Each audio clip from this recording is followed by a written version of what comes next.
Hindi naman sa pag-ano ha. Maganda tong restaurant na to ha. Mga ginamit dito mukhang mamahalin. Halaman lang nila plastic. Parang yung kapitbahay namin. In fairness ha. Ganda ng mga design nila. Mga hangit. Mga nakasabit ng damit. Aesthetic.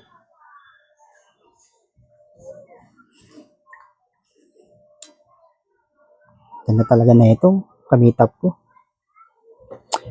Sana sa personal, ganyan din siya kaganda. Tagal dumating. Maka-order nga muna. Waiter! Waiter! Yes po, sir. Ano pong kailangan nila? Ano ba mga masasarap na ulam nyo rito? Mga pagkain pala. Naku, sir. Lahat ng pagkain namin dito masarap. Kaya kailangan lahat din po ay matitikman ninyo. Kaya, kahit ano naman po dyan sa menu, sir. Masarap. Oh, menu? Wala naman ako nakikita dyan paborito ko Pasensya na, sir. Pero, lahat po yan expensive. Sigurado kang expensive yan? Yes, sir, of course. Baka pag natikman ko yan, yung mga lalamunan ko dyan. Ako, sir, wala ho kayo sa karinderya. Nandito po kayo sa mamahaling restaurant. Alam ko naman yun. Kaya nga ito nga yung pinili ko Dahil, alam ko naman siguro, na masasarap yung mga pagkain dito. Kaya wala ka ng karapatan sabihin yan. Tanga ka ba? Pasensya na po, sir. Ay, nako. Mga tao talaga mga makikit ng utak ko.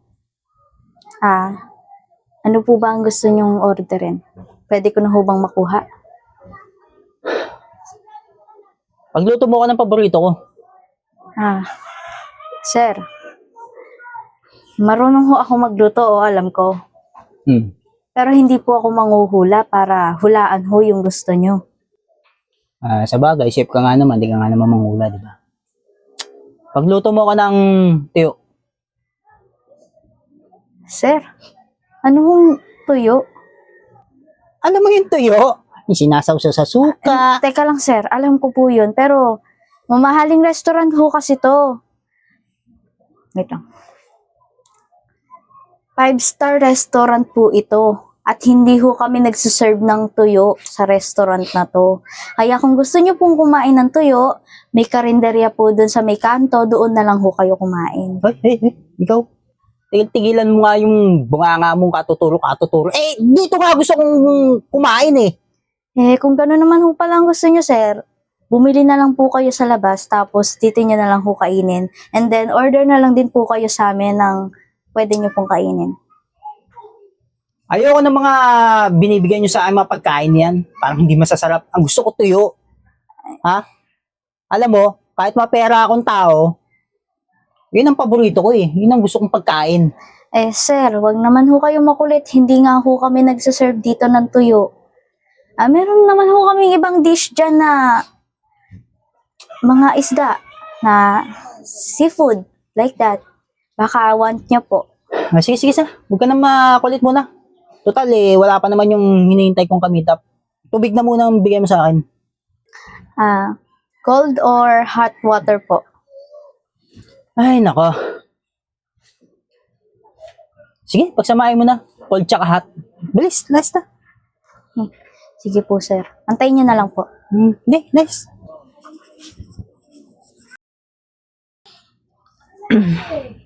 Hi. Ikaw ba si Erwin? Excuse me. Ma'am, may hinihintay po akong kamitap. Doon Maraming upuan doon. Doon kayo umupo. Tinatanong ko kung hanggang sa Erwin. Ako nga po si Erwin. By the way, ako nga pala si Edith, yung ka-meet up mo.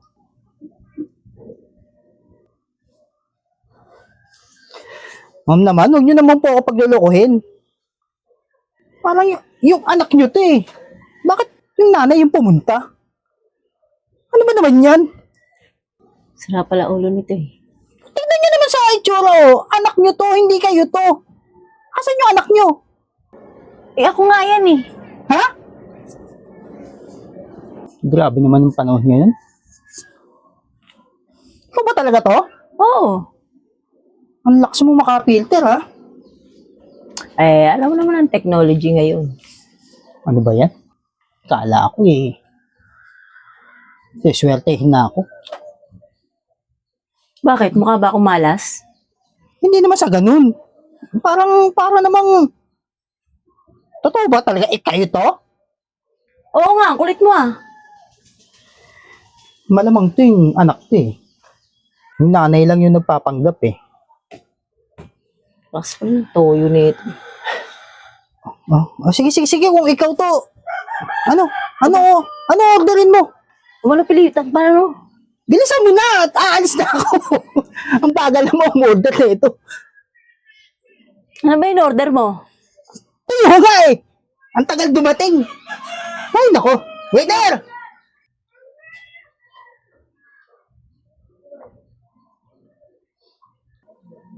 Yes po, sir. Ay, ma'am, kayo po pala. Ano ba, napakatagal mo naman. Kanina pa ako naghihintay ah. Ako, pasensya na, sir. Pero first come, first serve po kasi kami dito. Yung mga naunang dumating, yun yung inaasikaso namin. Kayo ho kasi, huli na ho kayo dumating, kaya hindi pa po namin nape-prepare yung pinaluluto. Ay, ang dami mong pinagsasabi. Wala akong pakialam. Bigyan mo na nga itong si Manang ng Ay, grabe. pagkain. Para, kaalis na ako. Anong sabi nyo? Si Manang. Manang? Hmm. Ay, mawalang galang na ho, sir. Pero hindi niyo ho ba siya nakikilala? Uulitin ko yung mga sinabi mo sa akin ha. Ikaw, di ba, chef ka? Hindi ka manghuhula. Ganun din ako. Businessman ako, hindi rin ako manghuhula. O, sir, big mistake po kayo. Ano pinagsasabi mo? Big mistake, big mistake. Bilisan mo na. Yung order ko, ang hinihintay ko kanina pa. Gutom na ako. Sir, mag-antay lang ho kayo dahil hindi pa po nape-prepare yung in-order nyo. Papakilala ko ho muna sa inyo, si ma'am. Ma'am ka dyan. Di mo alam yan? Yan yung kamitap ko. Hindi ko nga alam kung talagang siya to eh. Dahil, layo oh. Anak niya ata ito eh. Yung nanay yung pumunta. Ba yan? Nako,